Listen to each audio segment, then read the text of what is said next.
Hello, wonderful Aries. Welcome to her. This is Gwendolyn. Welcome back to the channel.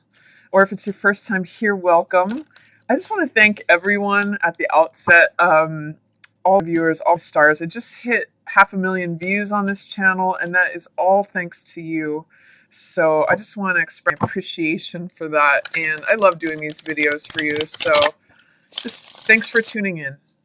And thanks for letting me do these for you. As we open up with October, lots of things going on. We're in Libra season. We just had the autumn equinox or the spring equinox for those in the southern hemisphere. So it's all about balancing energies. And we are done with those retrogrades, the majority of them from the summer. So it feels like forward movement now. Even if it's gentle, soft, sweet forward movement, after retrograde season, things just feel like they're progressing forward. And especially, too, we just finished that Pluto retrograde. Pluto was a doozy. And Pluto brings up things that are in the shadows. It has volcanic energy. So from April to now, there have been some volcanic feeling things that, destroyed everything in its path, but it's created new fertile energy. And one of the things that's happening this month is we've got this is funny, Temperance is jumping out. This is all about balance and grounding, emotional balance, feeling serene. This is very Libra energy. But one of the things that's going on this month is a Venus retrograde from October 5th through the middle of November. And when Venus retrogrades, we can see things in our experience that have to do with lovers returning from the past. With it being in your 8th house, Aries, Venus is retrograde in Scorpio, which is your 8th house. It could be a return of someone that you had like a secret love affair with, or someone that it was taboo for you to be with them in some way or another. 8th house has to do with sex, death, and taxes, things that are mysterious, things that are taboo, things that are under the surface. So if you had a hidden love affair with someone, it's possible that they'd be coming back during this time. Or it could also be that for some of you, it could just be reviewing your love life, looking back, reflecting on it, seeing what was in the past. That's going to be up for review during this Venus retrograde. And for a small percentage of you, it also have to do with just reviewing your finances. Venus also rules money, assets, that sort of thing. So it could just be reflecting and reviewing, looking back on your assets, finances, and things, possessions, things you own. So let's take a look and see what's coming up for Aries. You're in Death in reverse. Is there something that has ended, Aries, that you are resisting letting go of? This is Scorpio energy. So especially something from your past with Venus retrograding in Scorpio. It could be a love that has ended that you're hesitant to let go of. Or that it's not, there's a death that is trying to occur that is sort of happening, but there's a resistance, a fear of letting go is usually what I read death in reverse as. And often when I see this card, there's a Buddhist saying that goes with death in reverse that says, let go or be dragged. So that's just, it's a sort of like a cautionary thing, is saying sometimes you have to let the inevitable happen.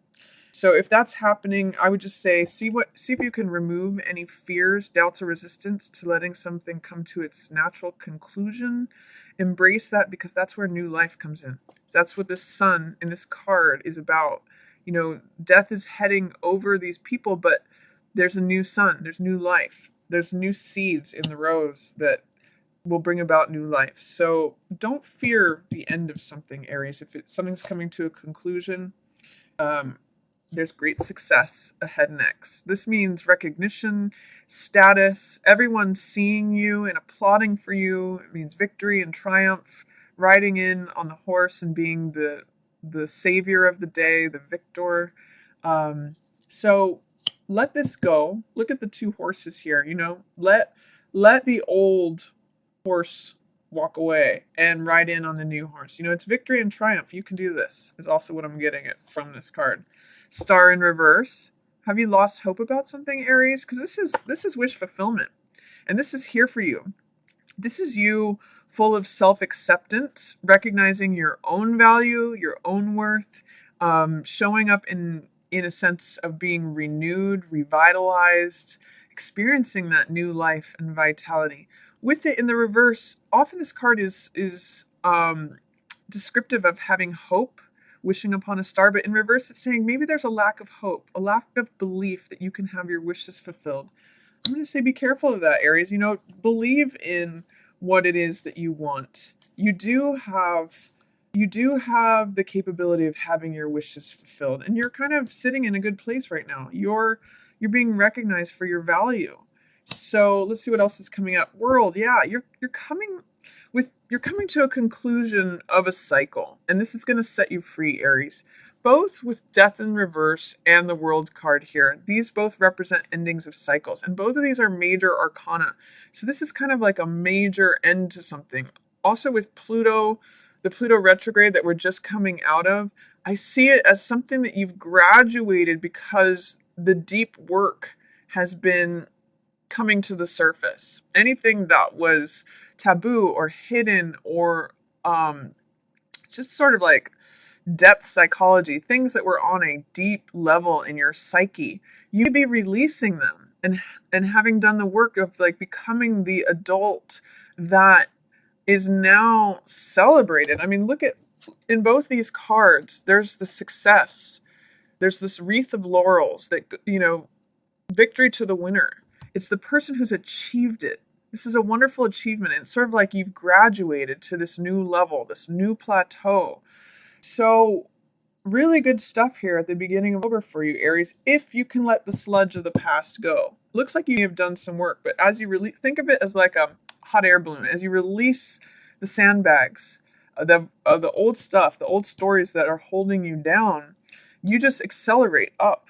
You just, you get to this place of victory, recognition, success, and freedom, going to the next level, Aries. So, embrace those dreams. Dreams can come true. It is, have hope. If you're feeling like hopeless in some ways or that you've had to let go of a dream, I'm going to encourage you to try to keep an open mind. All of these are major arcana, major themes, except this one, which, is actually a great one of the minor arcana. Six of Wands, success, victory, recognition. So really good. It's powerful beginning of the month for you. You have done some deep work and you've graduated to the next level. You're being seen for who you are. I love it for you, Aries. There'd be something that you want to work on, but it's feeling like hard work to get everyone to collaborate. This is Three of Coins, which means that maybe socially it's not the best time to do group projects, or finding others not really wanting to collaborate on something, someone not wanting to work on something with you, or you not wanting to work on something with someone else. Three of Coins in reverse could be a third party situation. But with all these positive cards, I'm kind of seeing you transcending that. I'm seeing you as maybe not worried about that. Maybe moving on from something like this. Let's see what else is coming up. Yeah, not having to defend yourself anymore. Aries, you're a fire sign, and you have no problem with stepping into a battle. But what Seven of Wands in reverse is saying is like maybe you don't always have to fight things off.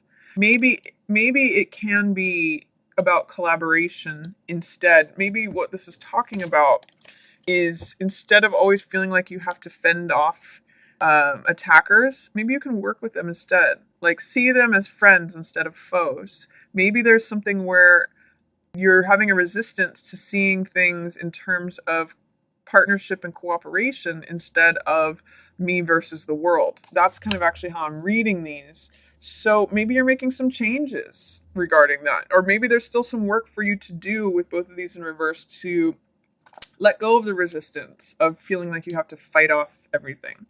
Yeah, you might be struggling to forgive either yourself or someone else from your past.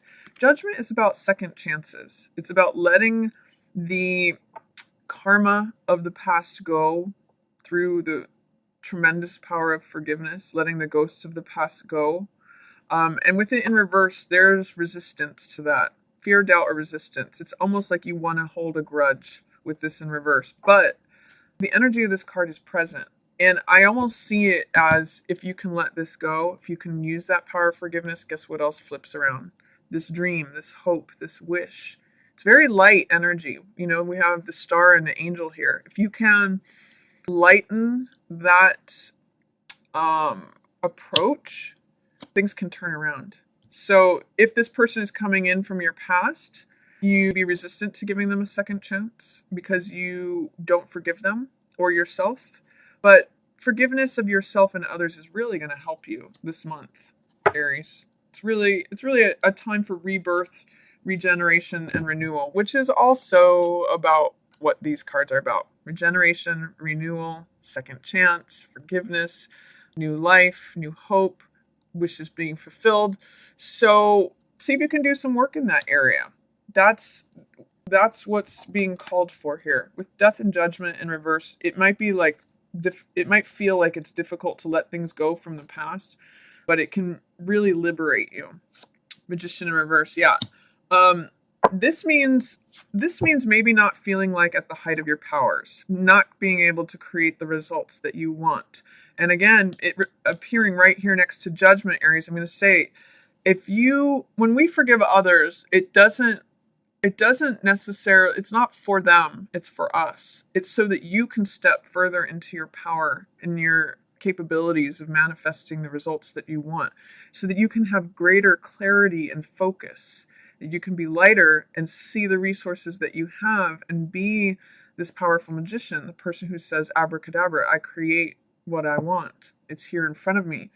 You've got lots of major arcana, 1, 2, 3, 4, 5, out of your first 8 cards here. So this is like a heavy duty month. It's like a power hitter month. And with Mercury coming out of Pluto coming out of retrograde, I just see a real opportunity for healing and new life and letting that old stuff go.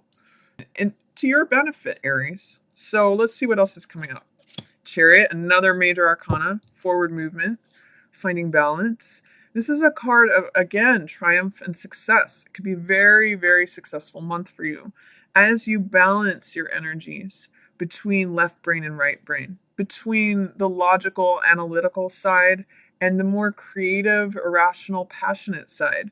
This is someone who trusts their instincts and moves forward. There could also be potential travel here, Aries, which would be very beneficial for you. You might get some sort of recognition this month, whether it be in your career, in your personal life, in your relationships, publicly. Somehow I'm seeing great triumph and success. But you do have to work. The central focus here is having to let something go, not fighting, not holding the grudge. It's only draining your power, Aries. And you've ascended to a new level. So this might be the challenge that you're working with this month. 6 of Cups, someone from your past. Yeah, this is potential reconciliation with someone. And I'm seeing that in tandem with the Venus retrograde in Scorpio. So this being a water sign, you could be reconnecting with a Cancer, Pisces, or Scorpio, but potentially someone that it was sort of taboo for you to be friends with or connected with or in a personal romantic relationship with. This could be them showing up or you're traveling to go see them. That's another possibility. But I see you connecting in a sort of a loving, childlike way. This is returning to innocence, which is a wonderful characteristic of the lamb. It's the ram. That is your archetype. When you are not in fight mode, you're the lamb. Yeah, let go of the conflict. This is also echoing this. Let go of the strife. Let go of the fighting, competition, the aggression. This is a very Mars-centered card, which is your ruler, Aries. So this is saying, I always think of like kids out on the playground with this, where everybody's just fighting. I want the prize. But if you can turn this around, a lot of times I'll call this card playing versus fighting. How can you bring a light-hearted spirit to something and look at it as comedy, as play, instead of as open warfare? And that's what 6 of Cups brings, is sort of like that youthful, childlike energy to something. I've seen a picture of or a video of like two kids out on the hockey field and they're on opposite teams and one falls. And maybe they're supposed to be competitors, maybe they're supposed to be opponents, but one helps the other up. And that's the spirit of this card. So it's really beautiful energy. It only takes you forward, Aries. So let go of the fray, let go of the competition, the any sort of way in which you want to be in the mix. Five of Wands in reverse and Seven of Wands in reverse, along with Judgment, is saying, here's an opportunity to let that stuff go. Burn it away. It only makes you more powerful, Aries. And then Eight of Wands is communication. So you may be communicating with this person from your past. There'll be information or news that you receive or that you communicate or express to create this bond or to breathe new life into this bond with the person from your past. This is Eight of Wands, things happening quickly, new information, things wrapping up, receiving the last puzzle piece. Sometimes it's the key that unlocks the puzzle, and it's all about expression. So whether this is you expressing something or someone else expressing something to you, this is rapid movement. So I like this for you, Aries. I see a lot of blue here, which means seeing things clearly, being at a very good vantage point of being in success. And when you're in success, you don't need to do this. You don't resort to any of this. You sort of revel in yourself and your own accomplishments and your own capabilities. So what I'm seeing here, Aries, is an opportunity to grow into the next level of maturity, freedom, self-agency, letting the little stuff of the past go so that you become this powerful creator.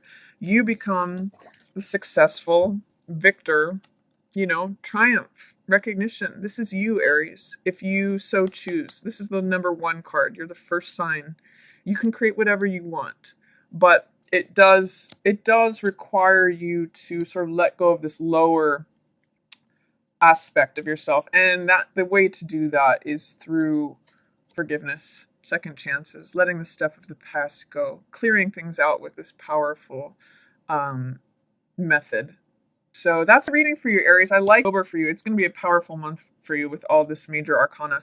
And you have someone show up from your past, someone that you had a secret relationship with, or that it was somehow in the shadows, a secret affair, someone that it was taboo for you to be involved with. They show up between October and November. So with that said, that is your reading for October. I hope you enjoyed it. If you did, feel free to give it a thumbs up or share it with another Aries. And if you'd ever like to book a personal reading with me, you can do so at readingsbygwendolyn.com. And as always, I just want to thank everyone so much for watching. Yours in the stars.